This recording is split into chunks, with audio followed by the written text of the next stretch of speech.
জেলে থাকা সাবেক প্রধানমন্ত্রী ইমরান খানের মুক্তিসহ ৪ দফা দাবিতে পাকিস্তান জুড়ে বিক্ষোভে নেমেছে তেহরিক-ই-ইনসাফ বা পিটিআই সমর্থকেরা। গুঞ্জন উঠেছে পাকিস্তানের জনগণের প্রধানমন্ত্রী খ্যাত ইমরান খানের ডাকা সমাবেশ থেকে দেশটিতে সরকার পতনের গণ অভ্যুত্থান হতে পারে। এই বিক্ষোভ নিয়ে আবারও চরম অনিশ্চয়তায় পড়েছে পাকিস্তানের রাজনীতি। অনেকে বলছেন ইমরান খানের হুমকি ও তার বন্ধু ডোনাল্ড ট্রাম্প আমেরিকার প্রেসিডেন্ট নির্বাচিত হওয়ায় সুতোয় ঝুলছে শাহবাজ শরীফের ভাগ্য। ইমরান খানকে কারাগার থেকে মুক্তি দেওয়ার বিষয়ে ট্রাম্পের হস্তক্ষেপ নিয়েও দেশটির সরকার ও বিরোধী দলের মধ্যে তর্ক-বিতর্ক চলছে।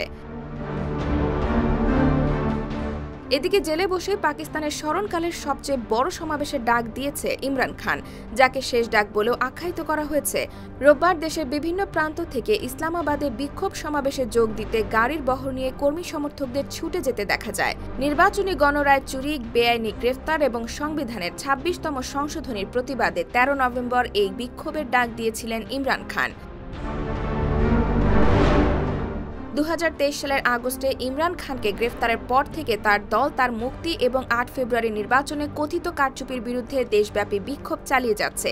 এবার দেশবাসীকে অবৈধ নির্বাচন ও সরকারের বিরুদ্ধে রাস্তায় নামার জন্য চূড়ান্ত ডাক দেন ইমরান খান। তার ডাকে ব্যাপক বিক্ষোভ কর্মসূচির প্রস্তুতি নিয়েছে পিটিআই। রোববার পাকিস্তানের সংবাদ মাধ্যম দ্য ডনের প্রতিবেদনে বলা হয়েছে, দেশটিতে ইন্টারনেট পরিষেবা বন্ধ করে দিয়েছে সরকার। পাকিস্তানের রাজধানী ইসলামাবাদে লকডাউন ঘোষণা করা হয়েছে, কোয়ারেন্টাইন দিয়ে বন্ধ করে দেওয়া হয়েছে শহরের মূল সড়কগুলো। এছাড়া পিটিআইয়ের বিক্ষোভের কারণে সোমবার ইসলামাবাদের সব শিক্ষা প্রতিষ্ঠান বন্ধ ঘোষণা করা হয়েছে। ইমরান খানের ডাকা এই বিক্ষোভ রুখে দিতে ইসলামাবাদে ১৪৪ ধারা জারি করা হয়।